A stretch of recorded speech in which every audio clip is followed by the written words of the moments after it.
E em estúdio, para analisar os destaques desta semana, está Paulo Gonçalves, diretor de ativos mobiliários do Banco Popular. Paulo, muito bom dia, obrigado por estar presente neste mercado global. Começando pela realidade portuguesa e por estas palavras de Olli Rehn, que diz que se a austeridade for cumprida e se Portugal não conseguir reunir as condições necessárias para no próximo ano voltar de forma independente às emissões de longo prazo, Bruxelas está disponível para ajudar. Pode dizer-se, olhando para a realidade atual dos mercados da dívida em relação a Portugal, que vai ser preciso que Portugal vai receber uma nova ajuda em 2013?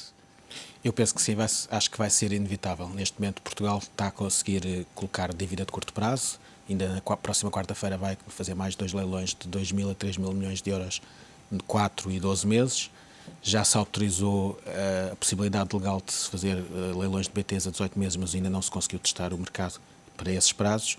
Mas eu penso que nesta altura, com as taxas de 2 a 3 anos tão altas, será impossível o país regressar aos mercados já no ano de 2013, a não ser que houvesse uma grande alteração nas situações até lá. O facto de Portugal estar a aplicar estas medidas de austeridade, além até aquilo que foi imposto pela própria Troika, acaba por servir apenas, ou trocando por miúdos, o facto de estar a ser um bom aluno serve apenas precisamente para um período de negociação, caso seja necessário, para com os parceiros europeus, mas não tanto para os mercados, para o exterior? Eu penso que para os mercados, para já, os mercados continuam convencidos que Portugal vai necessitar de uma nova renegociação e, portanto, não estão a ser premiados estes esforços do ajustamento estrutural que Portugal está a tentar fazer. Mas eu penso que será necessário haver este ajustamento, uma vez que nós não temos grande margem negocial, como se viu no último Conselho Europeu. A Hungria, mesmo cumprindo mais do que a Espanha, não teve qualquer flexibilização por parte dos restantes ministros das Finanças, enquanto que um país com o maior peso, como a Espanha, conseguiu, não foi exatamente o valor que queria, mas conseguiu um ajustamento para o déficit deste ano. Portanto, eu penso que Portugal terá de fazer mesmo um ajustamento para ter capacidade negocial em 2013 e para conseguir obter o tal finanço e voltar aos mercados. Depois de desbloqueadas as ajudas para a Grécia, pode dizer-se que vamos assistir, mesmo que seja um período curto, pelo menos a alguma acalmia em relação a Atenas, ou não? Eu penso que sim. Eu penso que vai depender muito do resultado das eleições.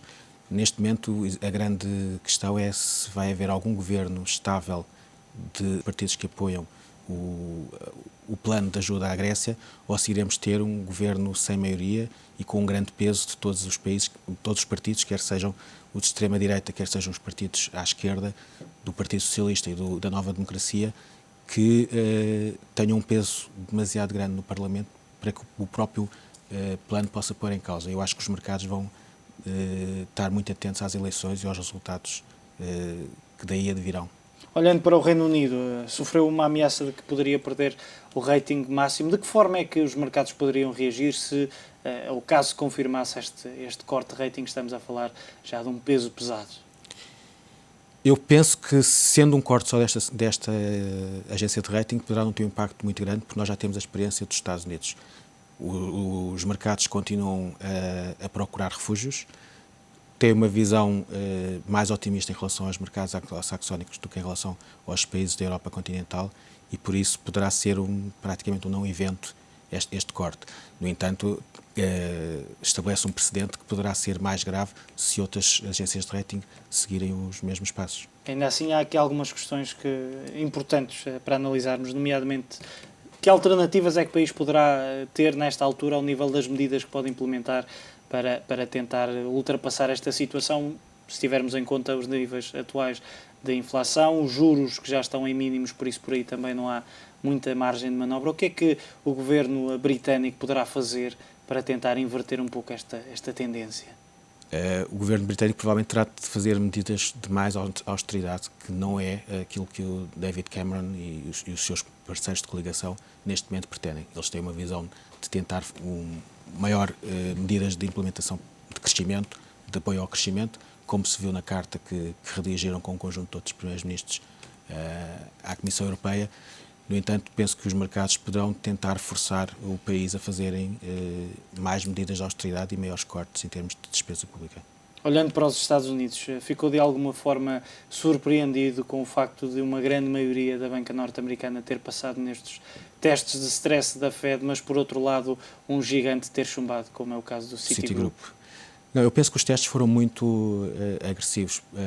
Um dos pressupostos era que a taxa de desemprego subisse para os 13%, contra os 8,3% que tem atualmente e contra os 10,0% que atingiu no máximo penso que foi em outubro de 2009. Foi o máximo que se atingiu na atual crise. Portanto, partiram-se de pressupostos de uma crise ainda bastante mais grave do que a atual em termos de desemprego.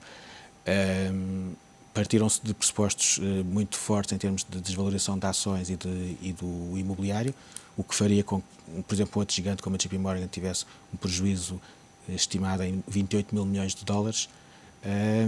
Mas eu penso que a banca norte-americana, desde o início desta crise, soube se recapitalizar e soube se reforçar bastante em termos de fundos próprios, o que é demonstrado por estes testes. Acaba por haver uma grande diferença entre os resultados dos testes que se fizeram na Europa e os resultados destes testes norte-americanos, ao nível, nomeadamente, dos rácios de capital, num cenário mais, digamos, agressivo. Eu penso que a principal diferença é que o principal impacto que houve nos testes na Europa foi o problema da dívida pública dos países periféricos, situação que os bancos norte-americanos não têm. São situações, sobretudo, internas, sobretudo de preços dos valores mobiliários internos, sobretudo do imobiliário. E penso que é um fator muito diferenciador entre a saúde financeira que os bancos norte-americanos apresentam nesta altura e a aparente maior debilidade dos bancos europeus. Houve aqui um dado curioso. Primeiro, a Fed teve que antecipar a divulgação destes dados devido ao anúncio da JP Morgan, que iria atribuir dividendos, sinal de que, para atribuir, teria que ter passado nestes testes e, por isso, a conclusão foi que já teria conhecimento destes dados. Por outro lado, a forma como também são anunciados estes testes acaba por ser uma novidade. Não é muito habitual a Fed fazer este tipo de anúncio depois dos resultados depois das conclusões estarem alcançadas. Acaba por ter havido aqui alguma mudança que não seja bem conhecida. Sim, mas eu penso que, sobretudo, provavelmente... Ou é só uma questão de estratégia? Eu penso que também podem ter sido um bocado surpreendidos pelo anúncio da JP Morgan.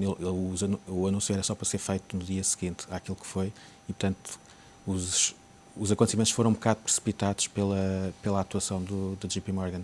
Por isso eu penso que terá sido mais por isso que levou a que fosse feito de uma forma não planeada e não habitual do que propriamente de uma estratégia. Eu penso que a Fed já tem uma grande experiência e que tem demonstrado noutras situações que sabe lidar razoavelmente bem com os mercados. Ainda assim pode ter havido aqui um interesse por parte da Fed em querer distinguir, ou até, quando digo a Fed, os próprios Estados Unidos, em quererem mostrar que a banca norte-americana é diferente da banca europeia.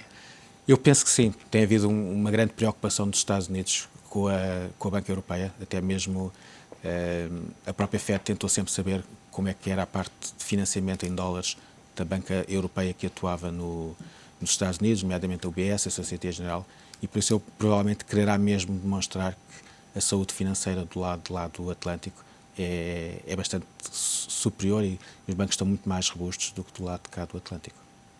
Estas declarações pouco comuns de um antigo gestor de topo do Goldman Sachs põem de alguma forma em causa o lugar do atual presidente do banco? Ou é algo que vai ser esquecido rapidamente pelos mercados? Não, eu penso que não será esquecido rapidamente pelos mercados, mas isso foi uma atuação bastante estranha, principalmente uma pessoa que, tentando demonstrar um padrão moral acima da média, recebeu primeiro o prémio e só depois a seguir é que faz as denúncias e sai da instituição. Ele próprio não foi coerente com os padrões morais que na sua carta tentou exigir aos colegas. A verdade é que acabou por ter, além desse impacto nos mídias, esse impacto, digamos, moral, acabou por ter um impacto no valor do banco nos mercados, uma perda já bastante acentuada. Pode, de alguma forma, criar-se aqui o receio de que outros gestores de outras instituições, de alguma forma, com este tipo de ações, possam penalizar as instituições em bolsa?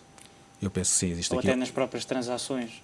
Eu penso que sim, existe aqui um risco moral de, entre aspas, quase uma chantagem de alguns gestores de topo, ou com posições muito importantes como a que este tinha, de tentarem condicionar as instituições a tentarem subir os prémios, que é uma das coisas que tem sido mais controlada nos Até últimos se tempos. olharmos para as críticas que têm sido feitas precisamente a esses bónus.